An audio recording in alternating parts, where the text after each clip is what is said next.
Welcome to mine and Tex's video of the top leveling bots for 2023 in Transformers Earth Wars. And as always, big thank you to Tex for joining me for this video again. Yeah, no, good to be back again. As always, I really do enjoy making these videos with you.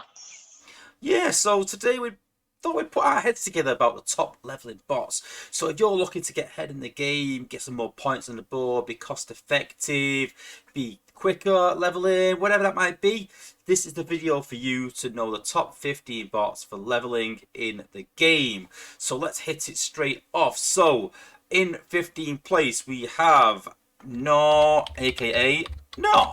So yeah, obviously a really good bot for leveling. Those minions getting through base really well. I think this guy was midway through your list, maybe low down, maybe not even on my list, but Yeah, no doubt good.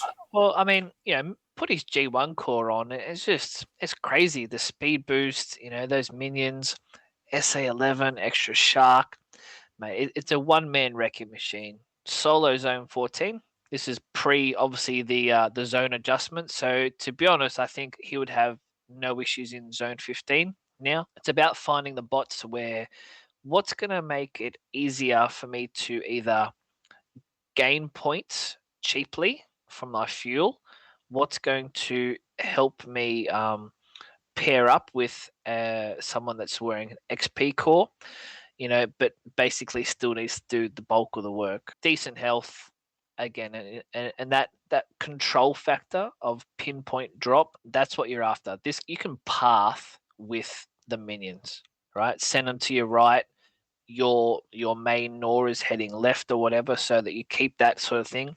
The minions do not pop any ops, so you can be very executional level of pathing can be so good, and it's so good to just you know see all the buildings disappear around an op and you don't even pop it. I just think he's a real solid sort of pairing partner. Yeah, I was going to mention the pathing as well. Really love North for that. And not just putting his minions down and maybe killing an area, but also redeploying minions, causing that huge damage and taking out a cluster defenses.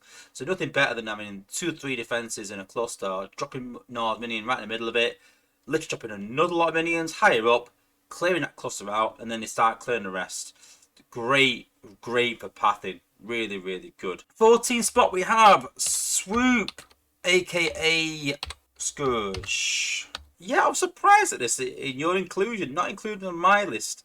I just find that with his ability, brilliant, undeniable, but once that gets expensive, which it does, then you're running a risk. You come up against an outpost, something, then you're really struggling. Good old nightstick. Even with Nightstick, depending on what you come up against, I just think that a Well, lot of outpost bots you're gonna really struggle with. I get it, but again, we're not power leveling in the old zone 15 or what I would probably class as zone 16 now, right? So the HQ 18 side of it, right? We're not leveling swoop in those zones, right? We're just basically going in the zones that you can use the ability 3 to 4 times with his massive DPS being air class, adding in the nightsticks, which boost the DPS. We're healing. Such a great combination, blitzing the zone 14s, now zone 15s with him. I do recommend, though, because the anti airs are still pretty heavy or negative on him, just carry like either an EMP boost or prioritize the attack with him straight away. Having SA11, getting the stun factor. So, if you're able to hit the anti air turret, you're stunning it. So, you're sort of just like buying yourself more time. So, we've got 15 slots here. I reckon we could line up 15 solo bots. And then if you choose to pair with any of them, you're going to do well. Yeah, I was gonna make a point that if you're putting Swoop behind a tank, then yeah, absolutely immense. But that's my worry is when he pops an outpost or comes against some high defenses. So if you're running duos in zone 15, then yeah, brilliant. But when I sort of compile my list, I sort of look at bots that can do zone 15 solo, pretty much. Maybe a bit of help with a boost or something, but pretty much can solo most bases. And that was sort of my provisos of I don't think Swoop can quite get there. I'd say no more, if I'm honest with you. But obviously we're going off, our sort of ratings between us. And next one, Hot Rod, Stroke Nemesis. So for me, this is similar to Swoop. So if I'm running duos, Hot Rod is one of the number one choices. Absolutely immense because with that ability 11, with the G1 of speeding them up, protecting both of them, ideal for duoing. So if you want to run a tank along with Hot Rod, absolutely amazing. Hot Rod and Swoop even, because Swoop lacks in health, then it's a great combo to have. But like I said, when I compiled my list, I was thinking of solo bots, getting that maximum XP by just soloing a zone. For sure. I mean, obviously the only negative being the FFD, right? So, I think sometimes all these leveling bots or partners, whichever way you want to look at it, there's going to be a little bit of negativity. So we're looking at Swoop in terms of anti-air, Hot Rod, we're looking at FFD, right? So for me, it's game balance. So we're still, for the most part, I mean, lower zones, people aren't either having combiners charged, they're not having the best defense sort of setups, right? So now with the zone rebalancing, like personally, I was living in 15 during the last endurance event. All of these spots that we've mentioned already would just cakewalk the zone 15. I just find with solo sometimes you just run out of points with him sometimes 'cause it can get quite expensive. That's my only worry though, is time. And probably the reason why I didn't put Smokescreen on this list. Can I solo with Smokescreen? Yeah, quite a lot. But sometimes he just runs out of time slightly in zone 15. And next on the list is Blur, aka Runabout. So I don't think Blur was actually on your list, surprisingly, but I thought it'd be quite high up instead of leveling bots. I think it's It's a different undeniable. story. Yeah, I don't think you can deny it's a good bot for leveling. I have him right up there. The range, the good health and DPS factors that Blur offers, they're just great. From just from a just want to quickly get to the end of the base, have all the holograms sort of distract stuff. By the time they're on you, the HQ's gone, right? Like I my personal aim for events are less coins used in the most efficient time. So a battle should be done within 1 minute, right? For me, that's a good sort of time factor that people should be aiming to do. And any rushing bot allows you to quickly get to a HQ, whether you're combining with a combiner. So if you can quickly dash to a HQ, but you've popped everything, but you know what? Drop your combiner, clear them. By the time the combiner's dead, come back, you finish off the HQ, and you should still be able to do that within a minute, right? So you kind of don't want to be spending 3 minutes of your time just to get some points on the board. Like it's not a war, right? Events are about time management, right? No one likes to spend the entire weekend hitting, hitting, hitting. Next on the list is Slash Stroke Ripper Snapper. So this is on my list, very high up, but not on your list, surprisingly enough. Maybe I've just got too many options. Maybe, but for me, if we were doing a list of top duo bots, Slash would be number one for me.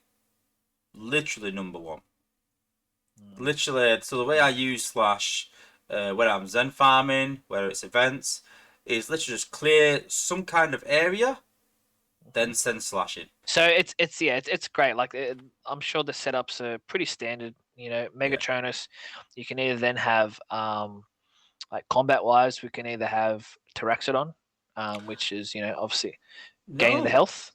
actually, I have a high DPS combat on. So you're not talking the likes of some of the combats that we don't really use in war as much that can just stay on it, like the likes of Windstrike. That I consider maybe top level combats, but can sit on her and don't have to move it. It just stays there. So she's just preset just to be able to Zen farm, to be able to level. And Slash is probably the only bot that I have at around level 65 that I haven't coined to power level. Literally all her power leveling has just been in events, using once, taken out of the roster, back in again an hour later, Zen farming and just resource farming. So I think she's absolutely immense in terms of leveling. Yeah, I mean, I see the ease of it, right? Because we're not dealing with flare mines and the motion mines, right? So it's just, and because the buildings have less HP, we're just like smashing it. And look, to a point where as long as you don't get stunned pre hitting the next SA, you're invisible, right? So nothing's hitting you. Don't forget So flare mines do catch you. Flare mines yeah, are yeah. So like, invented for slash, but you don't generally find as many, really. no, But as long as you've got a bot to clear for her, it can be quite difficult if you don't. You do need a bot to clear, but even with a you time need, trap, yeah. yeah, as Well, long as yeah, you've got a like bot that that. can clear an area. And next on the list is Laser Op Stroke Armagra Mix. Again, I love pairing him with Wheeljack. I have Yeah, so much fun. I've actually done a video on it recently, pairing Laser Optimus with Wheeljack and actually Smokescreen smoke screen. because it speeds Smokescreens up. It just starts pinging things and doing so much damage, and I love that combo. And I started using it for uh, Zone 16 battles, and the damage they do. Like for me, that's the new clearing technique. You know the Laser Optimus Wheeljack technique. People can't stop using it for HQ18 because it wasn't doing enough damage. You had Smokescreen in there just to sort of add some more damage to it, and it can clear an incredible area. When we do combos, right? So we're talking, like it's the combo of the lop and the wheeljack because you gain like 3 extra discs Yeah. per thing, and obviously 3 extra discs, the 3 extra bounces, like it all adds up, right? It's all about just spamming him, but just getting in position. It sometimes doesn't matter if you get hit by an MSM. He's got a lot of health. If ops hit you, you can take a bit of a pounding before you're either the MSM wears off. You're just waiting for a bit more point collection. So yeah, a bit more of a sturdier option. Not so much pace, right? Because he's a warrior, sort of special kind of the tanky kind of guy. So you just got to sort of not just randomly drop him anywhere, right? Like obviously try to keep him towards some sort of pathing ability because it probably takes you 4 or 5 abilities maybe to get to the HQ if it's at the top. So yeah, just be a bit mindful about that. That's all. And in ninth place, we have Sea Spray Stroke Octopunch. I think it's very spammable. Doesn't matter what type of design. The time traps are even funnier because between 3 uses, they're all gone. I have glitch equipped to him, so keeping out of every single defense range except for a missile launcher or the very rare mortar attachment on an MDS. But outside that, yeah, Sea Spray's range is just massive, and because we're not dealing with max defenses, it's just very, very easy to pass with it. Yeah, I just go back to the swoop argument that it's quite squishy. You know, I'm not a big fan of gunners in general in power leveling for that one reason that they do get caught against if Laser Optimus comes up against Outpost, like you said, he can sort of take that hit. He can, even stun them with his ability. When we talk about slash avoiding outposts, we talk about blur bypassing. So I'm a big fan of sort of avoiding outposts, or if I can deal with them. I just don't think Sea Spray is equipped to sort of deal with outposts as well as other bots. Well, with his SA11 because it does stun, so you're getting that stun just like a swoop or the lop. So True. if you catch them with your ability, you're stunning them. But it's the glitch. Glitch is what is the lifesaver for me because that critical damage from a gunner who does have higher than average DPS, you get like 2 to 3 shots off, and pretty much any of these ops at that level are dead. And number 8 on the list is Windblade Stroke Dive Bomb. I just think she's really good. I've only got the 4-star. I haven't got the 5-star. But I use the 4-star for Zen farming, for power leveling, because not only is she got great damage, she's got great range, she's got great health, she's got that shield. Surprised she's not on your list, actually. It's because of the batch that she's in. I have not touched the batch that she's in. Would you not use the 4-star, though? Nah. I I just must have too many options because I was an elite user versus Windblade. So I think I'm just obsessed with AoE bots. So for me, elite was more a lot of the area. The point reclaim factor for me was better than Windblade for a one target. I get she gets a bit of a shield up and then whatever, but yeah, just not one of my top choices. Windblade to use. But look, plenty of people put the Lagoon core on her, goes crazy.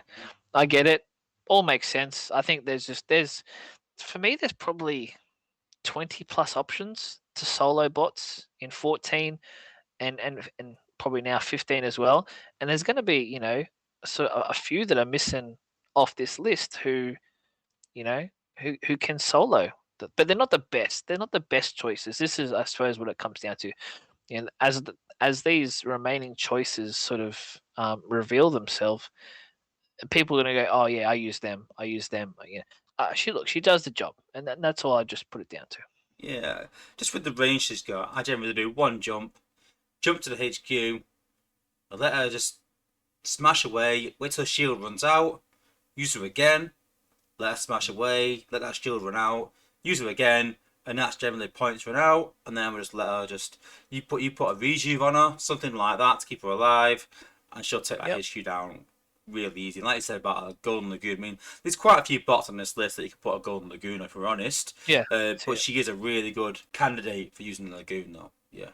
Well, that is part one of the video done. So let us know in the comments what you think. Watch out for part two, guys, coming soon. And big thank you again for Tex for joining me. And I'm sure, well, I hope we'll be back for part two. And yeah, look out for it soon, guys. Thanks for watching and peace out.